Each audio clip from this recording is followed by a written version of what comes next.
Hello, everyone. Welcome. I'm Megan Penny with One Identity, and welcome to the 6 cool things you can do with active roles session. We're excited that you're here with us today. I have David Miles, Senior Product Manager for One Identity Active Roles with me today. Hello, Dave. Welcome. Thanks for being here. Hi, everyone. Yep. Hi, Megan. Excellent. So, Dave, active role seems to be capable of so many things. It's like a multifaceted diamond. It's in the AD account lifecycle management pillar. And what exactly is involved in the account and user lifecycle? And what do we mean by that? Are we talking about provisioning an employee that's joined a new company, for example? Yeah, absolutely, Megan. I mean, we're talking about everything that takes place around a user's journey from the moment they join a company to the moment they depart the company. So that will include, provisioning their initial entitlements, making sure they've got an email account, an Active Directory account, Office 365 licenses, etc., all the way through changes as they get promoted, more responsibility to at some point, down the road when they leave the organization and you need to remove all of those permissions, remove all of the licenses and delete their account. So the AD lifecycle is the whole journey from the moment they join to the moment they leave and everything that entails. Excellent. Yes, it is so many different things. Fantastic. Well, we've picked out these 6 cool things, a few highlights of easy focus areas for new active roles customers. So 2 questions: why these ones here? And then also, how much does the proliferation and rapid adoption of Azure AD really affect what we've picked here today? Okay, well, that's a really good question. So I think let's deal with the proliferation of Azure AD first of all. So I think that has an enormous effect upon organizations today. Everybody is using Azure AD. If they're not using it intensively, they're moving in that general direction. And that means that you've now got your Active Directory to administer, you've got your Azure Active Directory to administer. Things are becoming more complicated. So we're looking for ways that we can simplify those management tasks that AD and Azure AD administrators have every day. So that kind of simplification of complex environments, the ability to be able to manage the permissions, the security, reducing the risk, as well as just simply automating as many of the day-to-day tasks that are possible to automate that are very, very common in an environment like this that most organizations face. So I think the 2 things are closely related. The proliferation of Azure AD is closely related to the things that we've chosen here around simplification and general day-to-day management.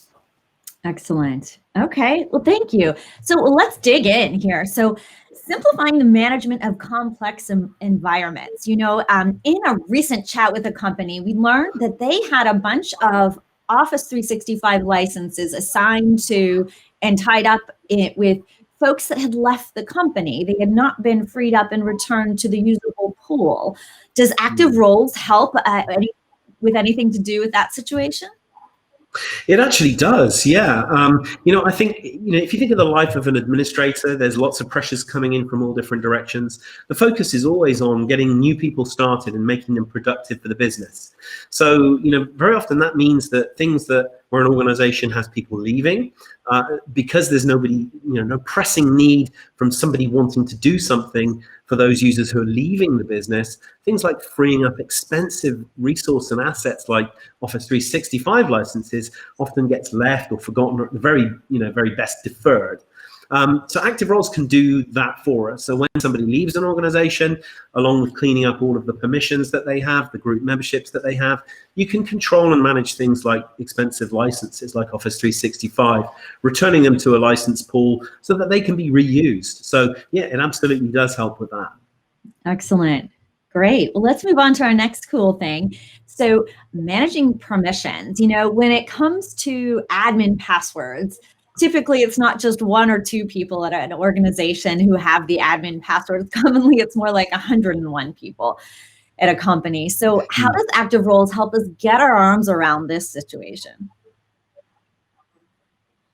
Yeah, and this is where we start to get in. Active roles sort of overlaps with the privileged account management area a little bit. It's really, really important to get a good control over how many people have administrative rights. And active roles gives us very, very powerful and flexible tools to manage permissions.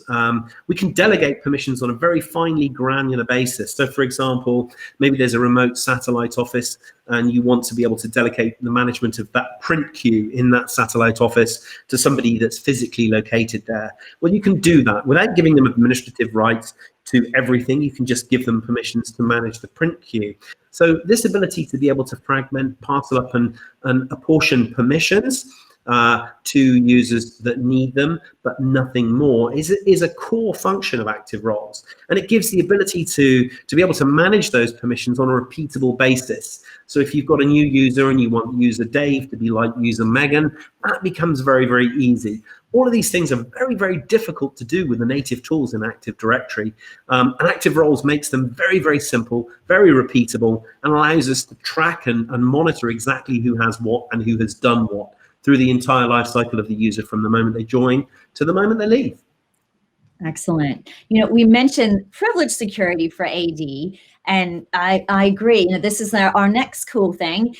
This increased in the individual accountability with that least privilege access and zero trust, giving the just-in-time access only to the right people at the right time. In our privileged account management portfolio, we have a product called Safeguard for password vaulting.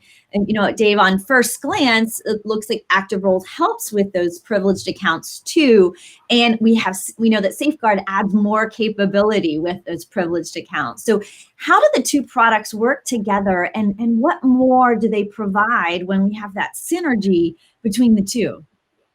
Yeah, and this is a really cool story between the two products, and I love it when you have two products that work together, and the value that you get is bigger than the sum of the individual parts. So with Safeguard, we're managing a privileged account, and we're being able to issue that account to somebody that needs that to perform some task, but only when they need it. So all the rest of the time, it's locked in its password vault and is inaccessible. Now, Active Roles, on the other hand, if you combine the two, when that password is released to a user that needs it, Active Roles can take the steps necessary to create the permissions on that account.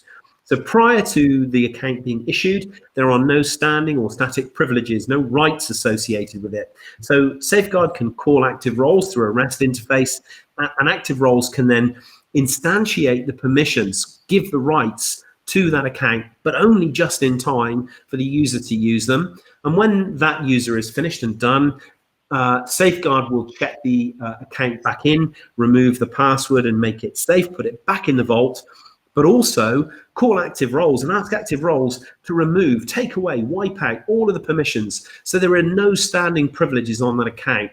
And therefore, if somebody did get access to the account, there's nothing they can do with it. So it just completely minimizes the risks associated with that account. So it's an excellent synergy between the two products. That is really cool and super necessary. So glad we have that synergy that really just brings so much power to that solution. Great. So, in any organization, particularly of recent, we have a lot of change.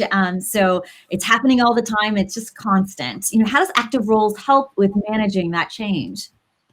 Well, Active Roles has got some fantastic tools. I mean, one of them is workflow and the ability to be able to automate things. And the way I look at workflow and Active Roles, I kind of like to use the analogy of, back in the early 80s when spreadsheets were brand new, computers were, personal computers were pretty new. And, you remember 5.25-inch floppies, it's a long time ago. But spreadsheets, you could put a model in there, you could change some numbers at the top of the model, and then everything would ripple through and adjust automatically. And that was a really cool, powerful feature. And workflows and Active Roles are kind of like that. So imagine that you, as a user, have a department that you work in or a job title that's associated with you. That's an attribute in Active Directory. Now imagine that that attribute changes from one value to another. So maybe my job title is salesperson to financial administrator. Active roles can spot those changes in an attribute, and it can make all sorts of changes that ripple through based upon those attribute changes. So those permissions can be things like access to applications. It could remove access to some applications that are no longer relevant and grant access to more applications that now are relevant. And those changes take place fully automatically with no human intervention whatsoever. So gone is the requirement for an administrator to have to go in and take them away or sign new ones. Also, back to the point about the Office 365 license, that sort of thing, either removal of that license or issuing that license, can be automated in exactly the same way. So Active Roles is really, really powerful around this. And many of these features come straight out of the box, but we also have scripting. So if there's something that doesn't come out of the box, you have very, very flexible control to write either VB script or PowerShell around these workflows and make it do pretty much anything you need. It's an extremely powerful automation feature within the product. Excellent, excellent. So here I see a workflow. How easy is this to modify? Is this a drag and drop capability, Dave? Yeah, it is. I mean, you can see it's a graphical representation, and when you're constructing workflows, you simply drag actions from a left-hand pane into the workflow structure and flow. It's very, very easy, and with a matter of probably about 30 to 40 minutes, you can be creating workflows. Makes it super simple. So yeah, it's super easy and doesn't require lots of administration to get going. That's great, Dave. Thanks. So automating AD tasks, our next cool thing. Most admins focus on getting users up and running quickly, but many administrators are busy and they may delay or neglect the deprovisioning. So how does Active Roles help to remedy this, Dave? Well, it uses some of the tools we've discussed already this morning. Things like the workflow and the ability for Active Roles to spot changes in Active Directory attributes, and things the provisioning of users and the deprovisioning of users and the reprovisioning of users. Sort of, joiners, movers, leavers, the standard kind of operation that you get within an organization. Almost all of those tasks can be automated within Active Roles. And that's particularly important for the point that you raised, Megan, which is that because of the workload on AD administrators, the focus is always on people who are joining or moving within the organization, and less so on the people that are leaving. And that's for obvious reasons. But leavers represent extra risk to an organization because they can be, maybe have malintent or maybe even just if they're left lying around as dormant accounts, they represent a potential surface attack for somebody with nefarious intent. So automating all of these things within Active Roles, helps to ensure that the overall risk is reduced and security is enhanced. So it's a very important part of Active Roles, the ability to automate these things. Excellent, excellent.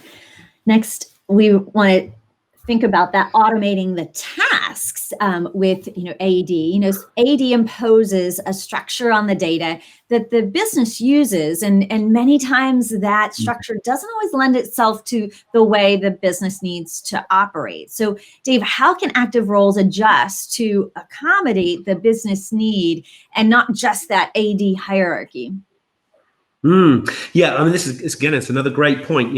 Active Directory is a directory structure that is imposed on the organization, and objects are placed in containers that typically are designed usually around geographical location. But whatever the selection, however you construct your Active Directory environment, the structure is fairly rigid, and there's often a compromise between making a logical structure and one that the business needs to be able to use. So Active Roles provides a number of tools around how we manage groups that give you flexibility. So, for example, one of those would be managed units, which allow us to create effectively containers that can span a different aspect than the imposed Active Directory structure. So a good example here might be, you might have multiple geolocations, North America, Europe, and Asia, and within each there may be a sales department, which means that if you want to reference everybody in sales, you've got to do that 3 times, North America, Europe, and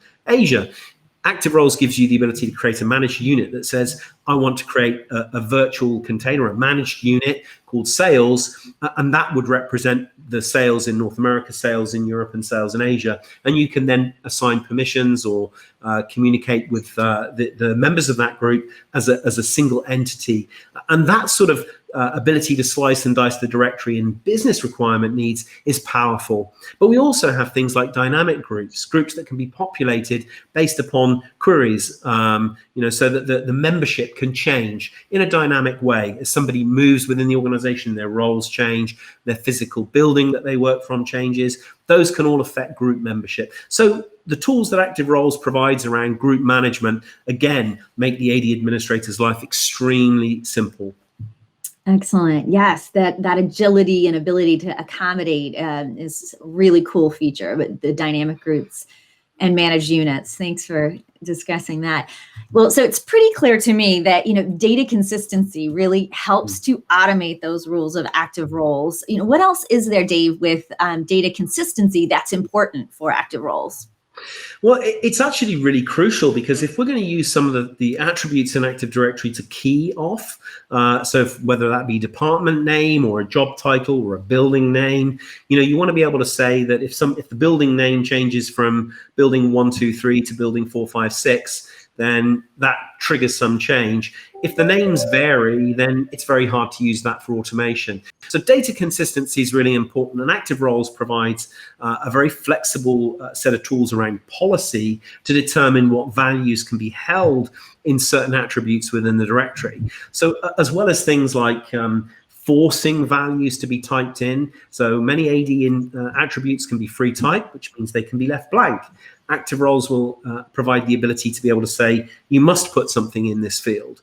It can even provide, for example, a drop down and say you can pick from one of these 5 or 6 or whatever values. That means that it's a specific value, and you can key off it for data changes. So all of these things help you with data consistency, including things like formatting, maybe phone numbers, to a consistent and uniform format.